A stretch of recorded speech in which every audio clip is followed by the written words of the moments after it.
नमस्कार दोस्तों, स्वागत है आप सभी का झाला एकेडमी पर। जैसा कि आपने थंबनेल देखा होगा, काउंटिंग ऑफ फिगर्स में आज हम हाजिर हुए हैं आयत या रेक्टेंगल, जिसको आप अंग्रेज़ी में कहते हैं, उसकी चर्चा करेंगे। देखेंगे कि किस प्रकार से हम आयत गिनेंगे। ये जो डायग्राम आपको स्क्रीन पर दिख रहा है, ऐसा सेम डायग्राम आपने इससे पहले वीडियो में भी देखा होगा, जब हम वर्ग की काउंटिंग कर रहे थे। वर्ग मतलब स्क्वायर। अब आपसे कोई स्क्वायर पूछे तो आप पिछले वीडियो के अनुसार बताएंगे कि इसमें 5 हैं, पर यदि आयत पूछे तो इसमें 9 आयत हैं। अब वो 9 क्यों हो गए हैं? क्योंकि वर्ग तो हैं ही सही, साथ में आयत भी काउंट हुए। इस बात को बेहतर समझने के लिए अभी इस ड्राइंग को हम लोग स्किप करके थोड़ा सा समझने का प्रयत्न करेंगे कि वर्ग और आयत मतलब हम क्या समझते हैं। वर्ग या स्क्वायर, जिसमें आप देखते हैं कि सभी भुजाएं एक जैसी होती है, यानी कि सभी साइड इक्वल होती है। यह आकृति हो गई मेरे लिए एक स्क्वायर की, एक वर्ग की। अब एक आकृति बना देते हैं आयत की, यानी कि रेक्टेंगल की। रेक्टेंगल जैसा कि आप समझते हैं, इस प्रकार का डायग्राम मैं रेक्टेंगल बोल रहा हूँ। इसमें मैं देखूँगा तो ये जो बड़ी भुजा है इसके सामने वाली बड़ी भुजा के बराबर है, इधर से छोटी बराबर, यानी कि आमने सामने की भुजाएं आमने सामने की साइड बराबर होती है। अब एक लाइन और आपको ध्यान रखना है कि प्रत्येक वर्ग एक आयत हो सकता है, परंतु प्रत्येक आयत एक वर्ग नहीं होता है। इस बात को समझिएगा, वर्ग हमेशा आयत होता है, लेकिन आयत हमेशा वर्ग नहीं होता है। ये मैं क्या बताना चाहता हूँ? ये मैं बताना चाहता हूँ कि जिस प्रकार से आपने देखा कि आमने सामने की भुजाएं आयत में बराबर होती है, तो वर्ग में भी आप देखें तो आमने सामने की भुजाएं बराबर हो रही है, तो एक वर्ग को हम आयत बोल सकते हैं। लेकिन वर्ग की सारी क्वालिटी, सारी प्रॉपर्टीज़ इसमें नहीं मिलती, क्योंकि वर्ग में तो सभी भुजाएं बराबर होनी चाहिए और इसमें सभी भुजाएं बराबर नहीं हैं। तो मैं समझता हूँ कि आप ध्यान रखेंगे कि जब भी हम काउंटिंग करते हैं, अगर वर्ग बन रहे हैं तो वर्ग को भी आयत में काउंट करेंगे। इसलिए आयत के क्वेश्चन में आंसर ज़्यादा आता है और वर्ग के क्वेश्चन में आंसर कम आता है। अब हम आ जाते हैं उस ड्राइंग पर जो हमने स्किप कर दी थी, ये वाली ड्राइंग। इसमें देखिएगा 1 2 3 4 और एक खुद 5। ये वर्ग है, लेकिन आयत में ये 5 हमको काउंट करना है। 5 के बाद में आप देखें तो एक ये पूरा, ये 6, फिर ये 7, फिर ये 8 और फिर ये 9। लेकिन इस प्रकार से गिनेंगे तो हमें बहुत देर हो जाएगी, इसलिए हम तो ट्रिक के अनुसार गिनना चाहेंगे। वर्ग की ट्रिक वर्ग के वीडियो में आपने देखी है, इस वीडियो में कुछ नया सीखने जा रहे हैं, तो चलिए देख लेते हैं आयत की ट्रिक कैसे बनेगी। उसके लिए बहुत सरल है कि आप केवल काउंटिंग करें इस प्रकार से 1 2, ये आपके 2 कॉलम हैं, यानी कि स्तंभ। फिर आप देखें 1 2, ये 2 आपकी रो है, यानी पंक्तियाँ। ऐसा लिखने के बाद बस आपको इनको ऐड करना है, 1 और 2 मिल के हो जाएंगे 3। ऐसे ही 1 और 2 ये भी हो जाएंगे 3। जो आपने जोड़ा है 3 और 3, बस इनको गुणा कर दीजिए तो आंसर मिल जाएगा आपको 9। इस प्रकार से डायरेक्ट आपको आंसर निकालना है। जैसे मैं फिर से आपको बताऊं, एक डायग्राम बना देता हूं आपके लिए। मान लीजिए इस प्रकार से कोई ड्राइंग मिल जाए आपको, जिसमें 1 2 1 2।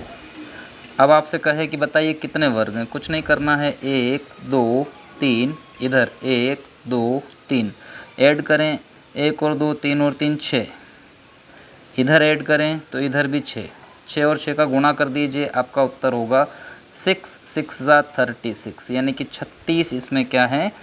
आयत।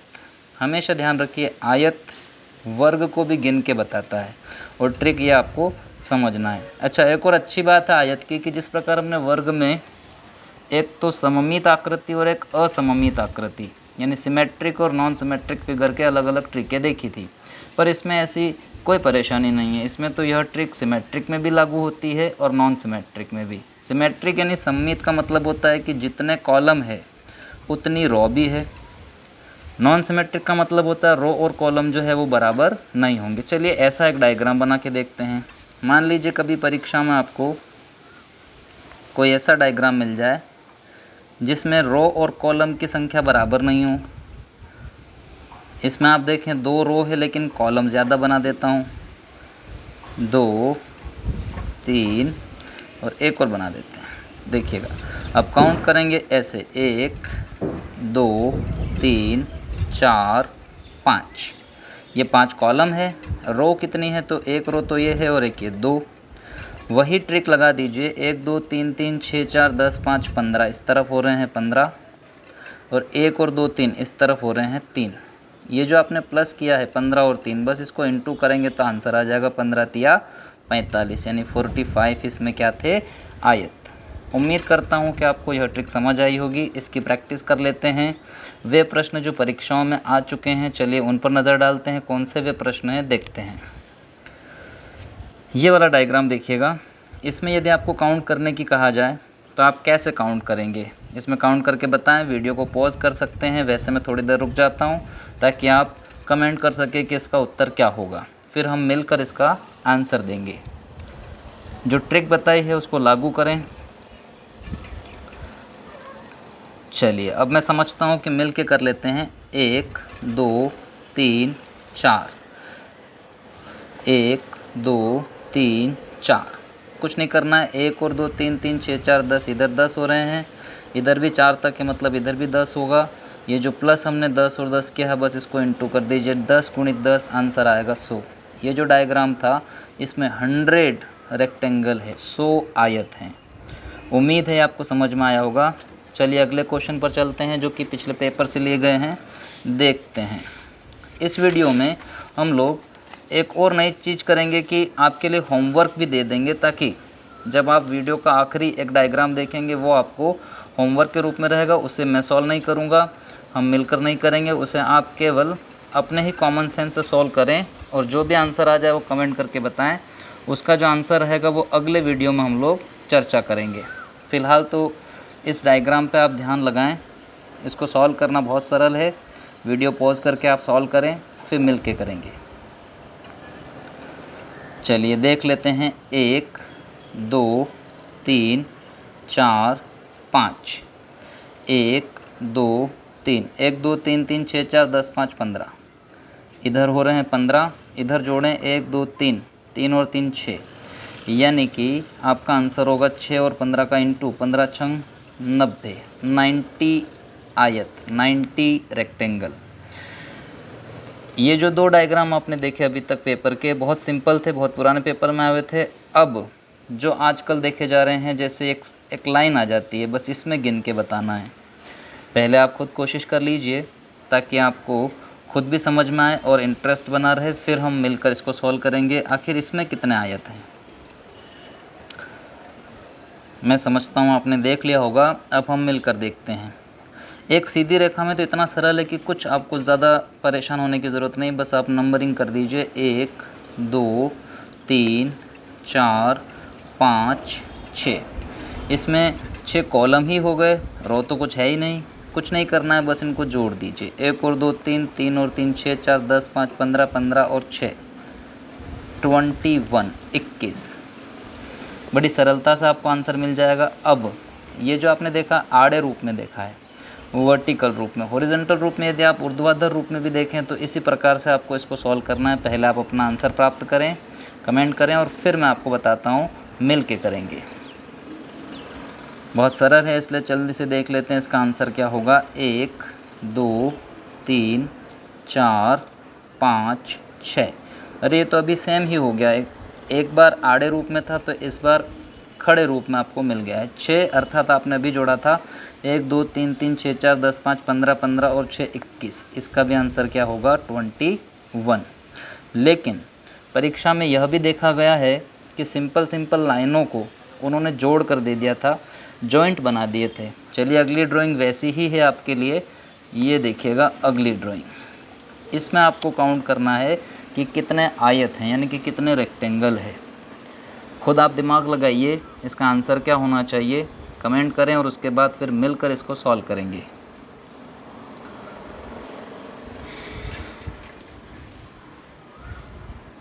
चलिए मैं समझता हूँ कि आपने इसमें दिमाग लगा लिया होगा। अब मिलकर इसको सॉल्व कर लेते हैं। इसमें भी आपको नंबरिंग तो करना ही है, बस ये ध्यान दीजिएगा 1 2 3। बस इसको ना देखें तो एक प्रकार से एक रेखा दिखाई दे रही है जहाँ 3 तक आप काउंट कर रहे हैं।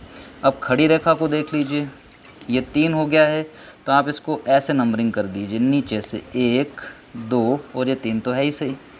फिर इधर देखिएगा 1 2 3, आपने अपनी सुविधा अनुसार इसमें नंबरिंग कर दी। अब केवल एक एक पट्टी को आप देख लीजिए, यह जो पट्टी दिखाई दे रही है 1 और 2 3 3 और 3 6, ये कितना आंसर लेके आएगी 6। ये जो खड़ी पट्टी आपको दिख रही है 3 2 5 और 1 6, इसी प्रकार यह भी कितना लाएगी 1 2 3 3 6। अब आपको लग रहा होगा कि आंसर 6 और 6 और 6 3 बार यानी कि आंसर होगा 18, लेकिन आप एक ध्यान दीजिएगा, यहाँ पर जॉइंट हो रहे हैं। ठीक है, आपने 18 समझा, लेकिन उस 18 में से 2 माइनस होगा। वो 2 क्यों माइनस हो रहा है? क्योंकि एक जॉइंट तो यहाँ दिख रहा है, ये जो 3 नंबर है इसमें भी गिन लिया मैंने और इस खड़े रूप में खड़ी पट्टी में भी गिन लिया, तो एक तो इसके लिए माइनस होगा, यहाँ पर जॉइंट है, और एक जॉइंट यहाँ पर है 1 नंबर पर। 2 जॉइंट मिले तो 2 माइनस कर दीजिए और आसानी से आपका आंसर मिल जाएगा। 18 - 2 16, ये आपका आंसर है। उम्मीद करता हूँ समझ में आया होगा। अगली ड्राइंग में फिर से आपको दिमाग लगाना है। एक जॉइंट वाली ट्रिक और देते हैं आसान वाली, ये जॉइंट, इसे आप सॉल्व करें। केवल एक जॉइंट है, बहुत आसान है। कमेंट करें इसका आंसर क्या होगा, फिर मिलकर इसको देखते हैं। चलिए देख लेते हैं, बहुत आसान सा डायग्राम है। 1 2 3 4। अब अपनी सुविधा अनुसार बना दीजिए इसको, नीचे से काउंटिंग कर लीजिए 1 2 3 और ये 4 तो है ही सही। ये आड़ी पट्टी आपको कितना देगी, 1 और 2 3 6, 6 और 4 10। खड़ी पट्टी जो दिख रही है वो भी 4 है, तो 4 मतलब अभी आपने गिना ही था 10। 10 और 10 20 आपको ज़रूर लगेगा, लेकिन हम जॉइंट माइनस करते हैं तभी सही उत्तर आता है। इसमें कितने जॉइंट है, तो इसमें केवल एक ही जॉइंट है जो हमने कॉमन रूप से गिन लिया था, तो 1 माइनस कर दीजिए, आपका आंसर हो जाएगा 19। मैं समझता हूँ कि यह भी आपको समझ में आ गया होगा। थोड़े से और कॉम्प्लिकेटेड ड्राइंग के ऊपर चलते हैं, जो पिछले क्वेश्चंस बने हैं, पिछली परीक्षाओं पूछे गए हैं, देखते हैं उनको कैसे सॉल्व करेंगे। इस वीडियो में आप एक चीज़ नोटिस करेंगे कि एक ख़ास बात है कि सभी जितने भी डायग्राम आप देख रहे हैं, सभी डायग्राम में सेम एक ही ट्रिक अप्लाई हो रही है। ना आपको सम्मित पर ध्यान रखना है, ना आपको असम्मित पर ध्यान रखना है। बिल्कुल सरलतम तरकीब है आपके पास जिससे आप आंसर ले रहे हैं। यह ड्राइंग देखिएगा, ये कुछ अलग प्रकार की ड्राइंग मिली है। इसमें आप अपना दिमाग लगाइए कितना आंसर होना चाहिए, फिर हम इसको मिल कर के सॉल्व करेंगे। चलिए, मैं समझता हूँ कि आपने देख लिया होगा कि ऐसा आंसर क्या होगा। कमेंट कर दीजिए इसका आंसर, फिर मिलकर इसको सॉल्व कर लेते हैं। बहुत सरल है ये भी, कुछ नहीं करना है आपको, इसमें पट्टियों पर ध्यान रखना है। हाँ, एक बात ज़रूर है कि इसमें यहाँ से ऐसा कुछ नहीं बन रहा है, तो आप अलग अलग पट्टियों की काउंटिंग करें आड़े रूप में। 1 2 3, इसका अर्थ हुआ इसको तो हम काउंट कर लेंगे। चलिए लगे हाथ नीचे भी नंबरिंग कर दीजिए अलग से। 1 2 3 4, हमें 2 आड़ी पट्टियाँ दिख रही है, एक में 3 है और एक में 4। चलिए इसी रूप में जोड़ दीजिए। 1 2 3 और 3 6, इसको भी जोड़ दीजिए। 1 2 3 3 6, 6 और 4 10, यानी कि हमको प्राप्त हो रहा है 10 और 6 16। 16 प्राप्त होने के बाद एक आप ज़रूर ध्यान रखिएगा कि आपको लग रहा होगा कि आंसर तो 16 ही होना चाहिए, लेकिन एक चीज़ इसमें बहुत ध्यान देने वाली है, वो ये कि आपने ऊपर की लाइन को बिल्कुल अच्छे से काउंट कर लिया 6, नीचे की लाइन बिल्कुल अच्छे से काउंट कर लिया 10, लेकिन ये पूरा मिलकर एक बनेगा, इसको मत भूलिएगा। ये पूरा जो है एक रेक्टेंगल है अपने आप में, अर्थात 16 में एक और माइनस करके फाइनली आपको उत्तर कितना बताना है, 17। वहाँ ऑप्शन में 16 भी मिलेगा, इसका आप विशेष ध्यान रखिएगा। इसी प्रकार से अगली ड्राइंग के ऊपर चलते हैं। मैं समझता हूँ यह भी आपको समझ में आ गई होगी। नेक्स्ट ड्राइंग आपके लिए है कुछ इस प्रकार की, इसे आप लोगों को काउंट करना है। पहले वीडियो पॉज कर लीजिए, काउंट कर लीजिए और कमेंट कर दीजिए, फिर मैं आपको बताता हूँ मिलकर इसको सॉल्व कैसे करेंगे। चलिए देख लेते हैं मिलकर के कैसे सॉल्व करें। इसमें भी कोई ख़ास ऐसा नहीं है, जो आपको सुविधा अनुसार दिख जाए उसे आप पहले काउंट करें, कोई प्रॉब्लम नहीं है। जैसे आपको ये बीच की पट्टी दिख रही होगी 1 2 3, फिर उसके बाद यहाँ भी आपकी नज़र जाएगी इसमें 1 और 2, फिर इस तरफ भी आपकी नज़र जाएगी 1 और 2। अलग अलग हमको 3 पट्टियाँ मिली है। ये पट्टी हमको दे रही है 2 और 1 3। आड़ी जो पट्टी है वो 3 2 5 और 1 6। ये जो पट्टी हमको 3 बता रही है। अभी अगर हम इनको जोड़ के देखें तो 3, 6, 9, 9 और 3 12। अब ये 12 हो रहे हैं। अभी 12 के बाद और भी हो सकते हैं, चलिए देखेंगे वो कौन कौन से हैं। अभी तो हम लोगों को वापस से देखना है। अच्छा, एक बात और है, इसमें यह ध्यान दीजिएगा कि यहाँ से अगर आप देखें तो एक और ये बन रहा है। इसी प्रकार से अगर आप ध्यान लगाएं तो एक नीचे भी बनेगा इस प्रकार का। तो आप इसको काउंट करेंगे तो देखिएगा 3 तो ये हो ही गया था, 3 और 6 9 हो गया था, 9 और 3 12 हो गया था, 12 के बाद यह 13 होगा, 13 और 1 ही कितना हो जाएगा 14। उम्मीद है आपको इसका आंसर समझ में आ गया होगा। चलिए अब रुक करते हैं इससे अगली ड्राइंग पर। इससे अगली ड्राइंग है ये वाली, और ये जो ड्राइंग आप देख रहे हैं इसको मैं अच्छे से बता देता हूँ आपको। ये आपका होमवर्क है, इसका आप स्क्रीनशॉट ले सकते हैं, इसको आप आराम से सॉल्व करें, क्योंकि इसको हम मिलकर सॉल्व नहीं करेंगे।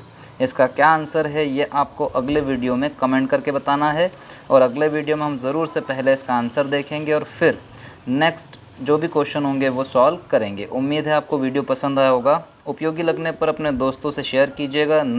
यदि नए स्टूडेंट हैं तो चैनल को सब्सक्राइब कीजिएगा। किसी प्रकार की इसमें कमी रही हो तो भी कमेंट करके बताइएगा, और अगर अच्छा लगे तो लाइक ज़रूर कीजिएगा। वीडियो देखने के लिए आप सभी का धन्यवाद। नमस्कार।